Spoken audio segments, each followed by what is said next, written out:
Krishna is. He is not just any God, but he is the supreme personality of Godhead, the topmost. And there is nobody equal to or above him. But how do we understand it? Till we do not read Bhagavad Gita. So for that, our temples are also called educational centers. Because we not only just show the deities, not only present the deities, we also present our scripture so that it goes hand in hand. So with that, we will start Srila Prabhupada's Bhagavad Gita as it is by Srila Prabhupada ki jai.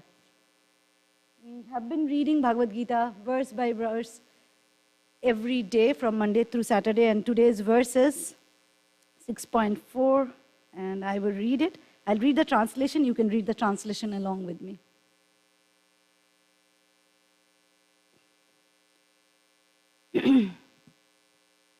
यद्हीनेन्द्रियार्थेषु न कर्मेषु अनुसज्जते सर्वसंकल्पसन्न्यासी योगारूढस्तदुच्यते. This is chapter 6 called Sankhya Yoga, one of the tough one. And Sankhya Yoga basically means to understand the matter, what is matter. That is our body, and everything else you see around is made of, is called matter. The 5 Mahatattvas, it's called fire, air, ether, water, etc. 5. And what's matter? That's a matter. Anything that's made of these 5 things. Mahatattva it's called also. The 5 Mahatattva, anything that's made of this, it's called matter. And what's spirit? That's a spirit, that's a consciousness that we have, that every living entity, everything that is living has spirit, soul in it. And so understand what's matter and what's spirit is called Sankhya Yoga, or analytical understanding. And now what happens, eventually, I'm not sure, in the purport Srila Prabhupada will write that if you see this is not very different than Bhakti Yoga, end of it, everything boils down to Bhakti Yoga. Because end of it, you realize that there is someone superior. And that's either you understand as him Brahman or Paramatma or Swayam Bhagavan himself. So this is what Sankhya Yoga is all about. So what toward meaning for the verse? Yad, when, he, certainly, na, not, indriyartheshu, in sense gratification, na, never, karmeshu, in fruitive activities, anusajjate, does necessarily engage. Sarva sankalpa, all material desires. Sannyasi, renouncer. Yoga aruras, elevated in yoga. Tada, at that time. Uchyate is said to be. Translation and purport by Srila Prabhupada. Srila Prabhupada ki. A person is said to have attained to yoga when having renounced all material desires. He neither acts for sense gratification nor engages in fruitive activities. Please repeat. A person is said to have attained to yoga when having renounced all material desires. He neither acts for sense gratification nor engages in fruitive activities. Purport. When a person is fully engaged in the transcendental loving service of the Lord, he is pleased in himself, and thus he is no longer engaged in sense gratification or in fruitive activities. Otherwise, one must be engaged in sense gratification. Since one cannot live without engagement, without Krishna consciousness, one must be always seeking self-centered or extended selfish activities. But a Krishna conscious person can do everything for the satisfaction of Krishna and thereby be perfectly detached from the sense gratification. One who has no such realization must mechanically try to escape material desires before being elevated to the top rung of the yoga ladder. Om Ajnanaatimirandhasya Jnananjana Shalakaya Chakshurunmilitam Yena Tasmai Shri Guruve Namaha. Shri Chaitanya Manobhishtam Sthapitam Yena Bhutale Swayam Rupah Kadamahyam Dadati Swapadantikam Namo Om Vishnu Padaya Krishna Prasthaya Bhutale Srimate Bhakti Vedanta Swamin Iti Namine Namaste Saraswati Deve Gauravani Pracharine Nirvishesha Shunyavadi Paschatya Deshatarine Jai Sri Krishna Chaitanya Prabhu Nityananda Shri Advaita Gadadhar Shivasadi Gaura Bhakta Brinda Hare Krishna Krishna Krishna Hare Hare Hare Rama Rama Rama Hare Hare.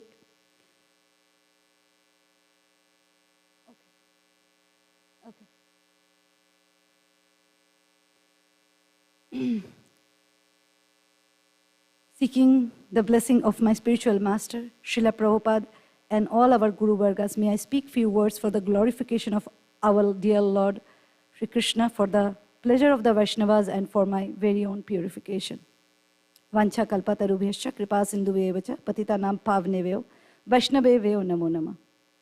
Mukum karoti vachalam pangum langayati girim yat kripatamaham vande Shri Gurum Deenataranam Shri Chaitanya Ishwaram Paramananda Madhavam. Jai. So, right now, yesterday, Prabhu was discussing about yoga, the ladders of yoga, and how it is Ashtanga yoga, right? How it is the 8 steps, how 8 step by step you go finally to Samadhi. So, Prabhu really explained it so well. But as I was reading, I was just thinking that, no, but it was wonderful. And I want, at the end of the purport, if you see, Prabhupada is saying 2 things before I get into anything else, but 2 points that I wanted to just talk about Srila Prabhupada's purport. One thing is that all of us, without Krishna consciousness, we are engaged either in self or extended sense gratification. So self we all understand. My hunger, my need, whatever is related to me, what is extended. Now this word extended, this phrase extended selfishness or self-centeredness, it was given by Bhakti Siddhanta Saraswati Thakur. That's what I have heard from Srila Prabhupada's lecture. He said, my Guru Maharaj, termed this as extended. That's when comes my family, my child, my country, everything that belongs to me. Though we say, I'm so selfless, I'm working for the country, I'm doing it for my child, but there is still a my there. So long there is a my, it is still selfishness, it is just extended selfishness. That's the term Srila Prabhupada used in the purport, that he says that one must be always seeking self-centered or extended selfish activities. And also Prabhupada is saying, but a Krishna conscious person can do everything for the satisfaction of Krishna and thereby be perfectly detached from the sense gratification. So in Chaitanya Charitamrita, this verse comes. I forgot the exact verse, but the translation of it says that so long one tries to satisfy their own senses, it is not love, whether own or extended. It is not love. It is lust, L-U-S-T. But when we try to satisfy Krishna's senses, what will Krishna like to eat? How will Krishna like to be dressed?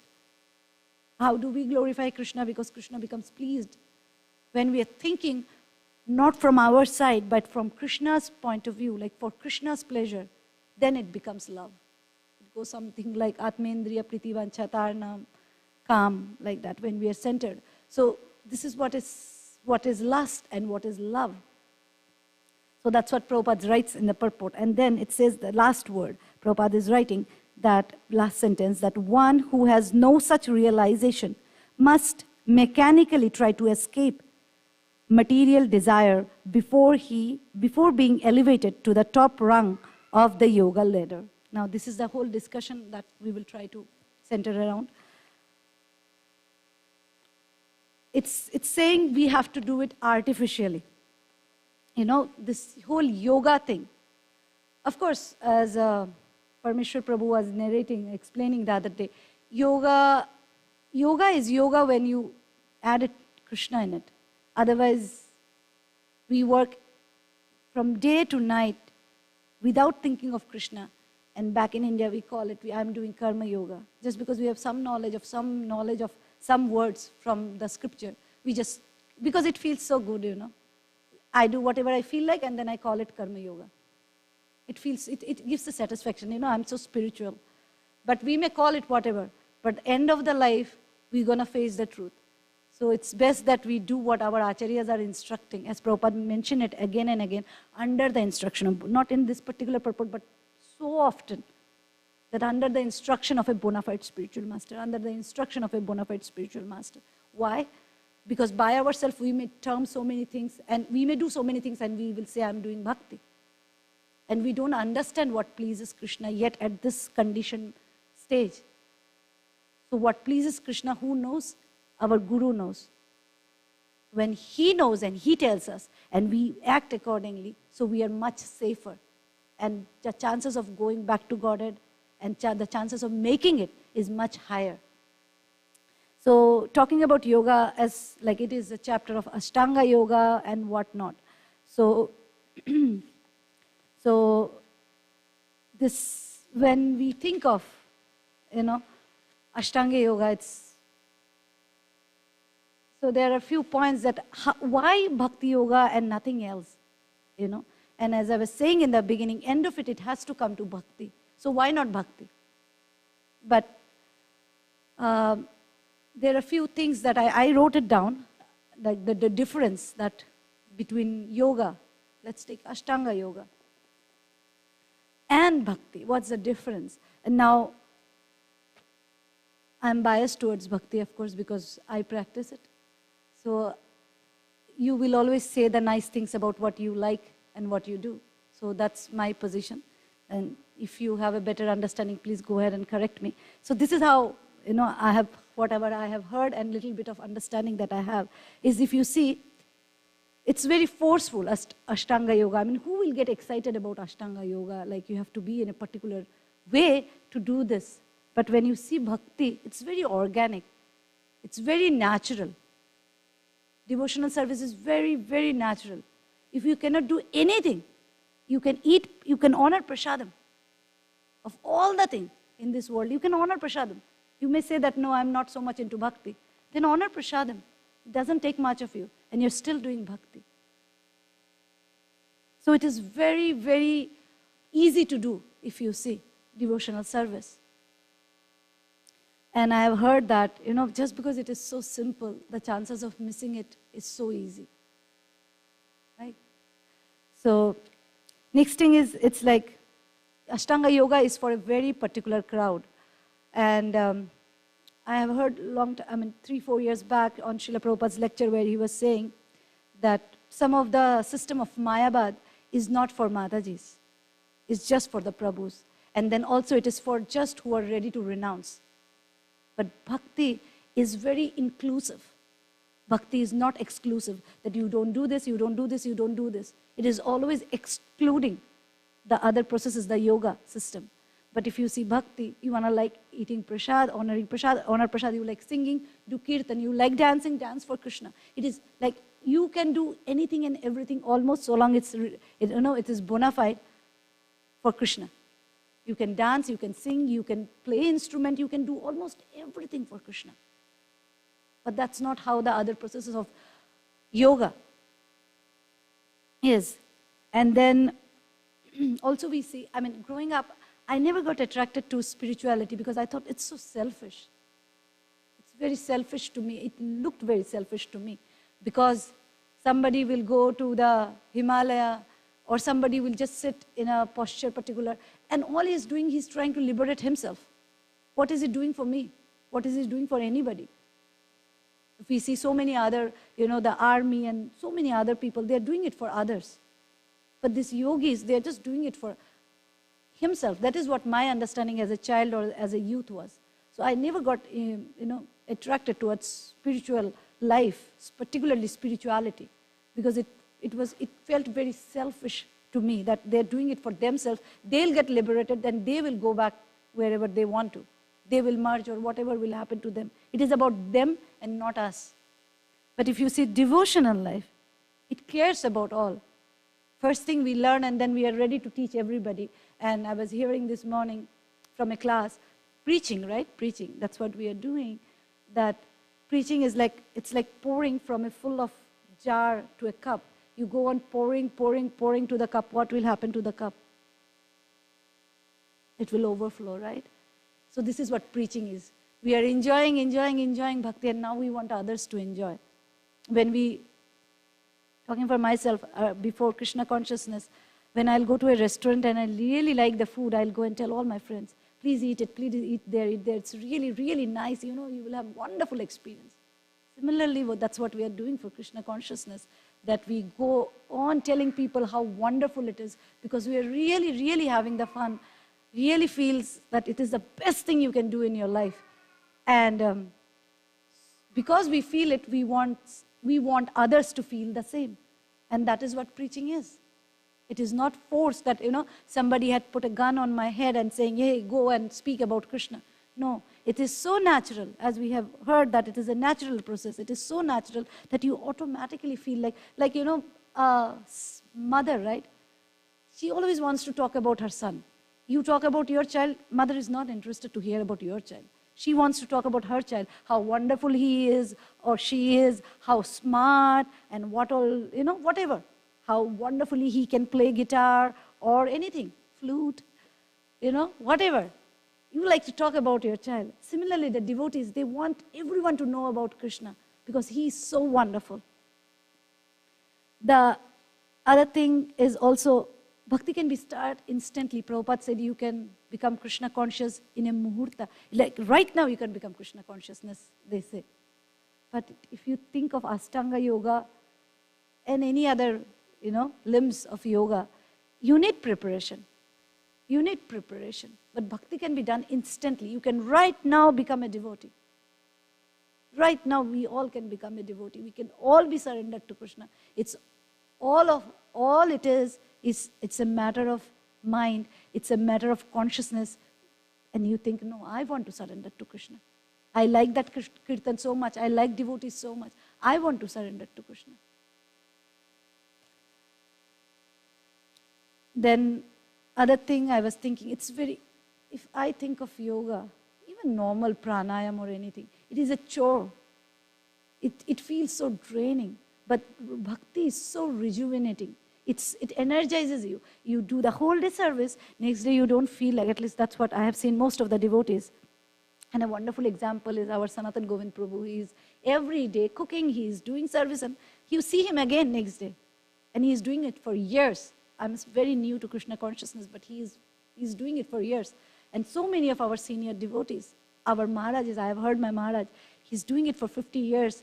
He had all sort of problem in his body, and still he says, not a single moment, a day I felt that I shouldn't have come to Krishna consciousness. And that's deep. That's very deep for 50 years. And it's not that he has not gone through challenges. All of our spiritual masters and our seniors, they have gone through so much. Bhakti Tirtha Maharaj, he was going through so much of pain. His bones were breaking, and it was so much of pain. It was so much of pain was there. He couldn't bear it, and still he said, I wouldn't exchange this with anything or with anybody. Because what he was gaining inside, what he was having inside, it is exclusive to him. He may get a perfect body. We hear the story, I forgot the Brahmana's name, maybe Prabhu can remind me. This is Chaitanya Charitamrita. And he had, in Hindi it's called Kushta, leprosy. And his entire body was deformed, and there were worms on his body, and pus and blood and whatnot. And Mahaprabhu hugs him and makes his body perfect. And he said, no, don't make me perfect. I don't want to look beautiful. I don't want to be reformed like this, because then the pride may seep in. And if that happens, if I get pride, my emotion, my bhav, whatever I'm experiencing will go away. So the devotees, the pure devotees, they're ready to exchange anything and everything. They are ready to take up anything for this emotion, this bhava, this love for Krishna, because that is so rare. Krishna says in Bhagavad Gita. And then even Chaitanya Charitamrita, Chaitanya Mahaprabhu says, Brahmande Brahmite kono bhagyavan jeev, Guru Krishna prasade paye bhakti lata bij. After many, many births, same in Bhagavad Gita also, Bahunam Janma Namante. After many, many births, you realize that Vasudeva is the cause of everything. And he is the one whom we are supposed to achieve, the love for him. And once you get it, no matter what, you don't want to exchange it for anything. Nothing. Not a beautiful body, not a wonderful wife, na dhanam, na janam, na sundarim, nothing. So it is so rare. So bhakti is very rejuvenating, very energizing. You do it, you feel like doing it more. You do it, you feel like doing it more. I'm not doing it enough. And then, when we are doing devotional, it says that the goal and the path and the destination in bhakti is the same. It says the road is made of gold and the destination is also gold. So if you see, Prabhupada said, right, we are chanting so that we can chant more. Whatever we are doing here, we are moving the chamar. It says in Narottam Das Thakur's song that chamaro dulabo kobe, heri mukha chandra. It means when will I come back to you and, move that fan, the chamar in front of you and seeing your face. So we are doing it here, we are practicing here, and we are going back to do the same thing. So our goal and our practice are non-different. But that's not the same. Why they are doing yoga, they want to merge, they want to realize Paramatma. They have a different goal and a different practice. That is my understanding. Other thing is, growing up, I have seen many sannyasis whom I didn't know, but now I know they were Mayavadis. They were doing very nice. They looked pure, they lived pure. But their followers, whom they give initiation to, I have people in my family, so I know, they were not doing anything. They had a different life. The guru had a different life, and the followers, disciples had a different life. The disciples were allowed to do anything and everything they want to do. Their life never transformed. But when I started seeing devotees, if you see a sannyasi, if you see a brahmachari, if you see a grihastha or vanaprastha, they do their 16 rounds. They follow the 4 regulative principles. They live a pure life, irrespective of their ashramas. So this really, really, the purity of this International Society for Krishna Consciousness, at least that's what I feel was a big time. This different, it differentiates our movement for many other philosophies. Because they had wonderful, wonderful sannyasis, Mayavadis. But the disciples, they don't sit and discuss book like that. I haven't seen. My mom doesn't know anything. So if you go and tell her, Durga is Supreme Personality Godhead, she'll believe. You go, Krishna is Supreme Personality, she'll believe. Because there is no proper understanding. The gurus are reading. But the disciples are left alone. Guru's role, what I understand is to follow, first you practice and then you make your disciples practice. But that's not happening. The Mayavad school that I have, which is very popular back in India, that's not happening. Guru is doing his work, but the disciples are just everywhere. Sometimes every day they are chanting some mantra. That is it. But there is no prohibition. There is no restriction on their food. There is no restriction on their lifestyle. They remain the same. Also, when I saw those sannyasis, I thought bhakti is impossible. Not bhakti, spirituality is impossible. It makes you look unachievable. Something that you cannot do yourself. You can admire others, you can appreciate others, but you yourself cannot do it. Because it looks such a difficult to achieve. It is not for grihasthas, it is not for a child. But by the mercy of Srila Prabhupada, by the mercy of Chaitanya Mahaprabhu and our acharyas, it is so much achievable than others make it look like. It is so much achievable. A 5-year-old can do. I was hearing a class today and then we were discussing that Prahlad Maharaj got it when he was in the womb. So bhakti can be done, mother can read the Srimad Bhagavatam and the child can benefit from it. So bhakti is so, so giving. Devotional life, devotional service is so giving. It's always giving. So I want to do something which is so considerate of me. I want to practice something which cares about me, which doesn't tell me what I cannot do, but which tells me what I can do and make my human life successful. And yeah, so this is my understanding of the yoga versus, like, I mean, of course, we have so many, everyone is different. Every one of us are different. We will get attracted to different things. But if we do bhakti, everything else will come within the realm of bhakti. So with that, I will pause here. If there is any discussion, any correction, or anything you would like to add, please go ahead. Prabhu, Sanatan Govind Prabhu. Hare Krishna Prabhu, thank you.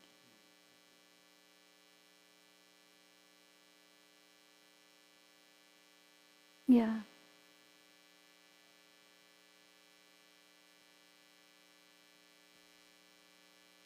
Yeah. Yeah.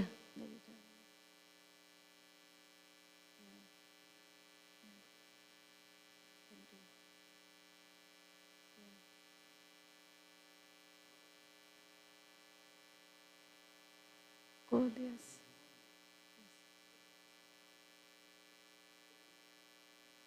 Yes. Padma. Yes. Yes. Yes. Prema.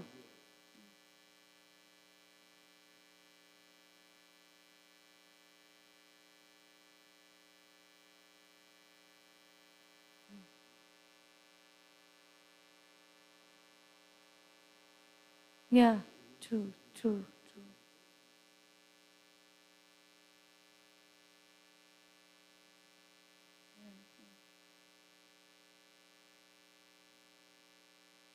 Yes. Thank you so much. You want to say something, Prabhu, or Mataji?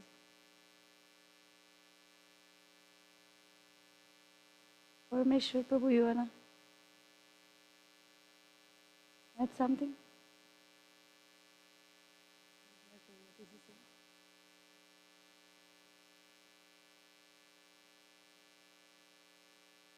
Prabhu, we can. Sorry?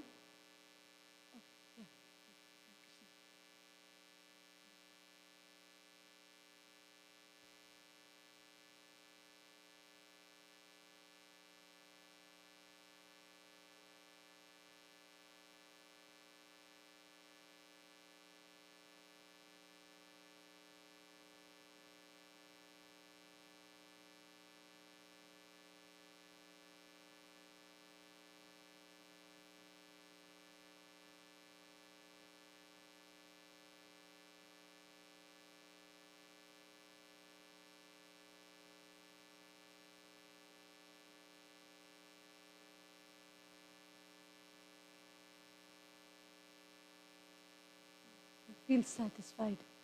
You feel satisfied.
Yeah, it does, Mataji.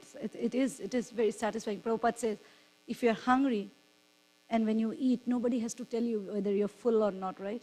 You eat and you realize you're full. So when you do bhakti, nobody has to tell you whether it is the best thing or not. You feel it. You feel it. We all are feeling. Of course, those who will come, they will feel it too. And this is like, it's testify itself. It's something that you, as Prabhupada puts it the best way, that it's like hunger. You eat one roti, two roti, rice, dal, and then you eventually realize I'm full now. But one thing is that in bhakti, you never feel satisfied. You don't feel, I mean, you are satisfied, but you are not satiated. You are happy doing it, you know, but you want it more. You want to do it more. Like something like loving your child. You know, you feel so satisfied loving your child, but you want to do more. So, thank you so much for bringing that point up, Mata. Thank you so much. So we'll end here, pause here. Whatever mistake I have committed, please forgive me. Vancha kalpatarubhisya kripa sindhu vevacha patitanam pavaneveyo vaishnaveyo namo namo. Srila Prabhupada ki, Srila Prabhupada Bhagavad Gita as it is ki. And if you are new to the temple, or if you don't have Bhagavad Gita, please take it from us. We give only Bhagavad Gita as it is by Srila Prabhupada. Hare Krishna.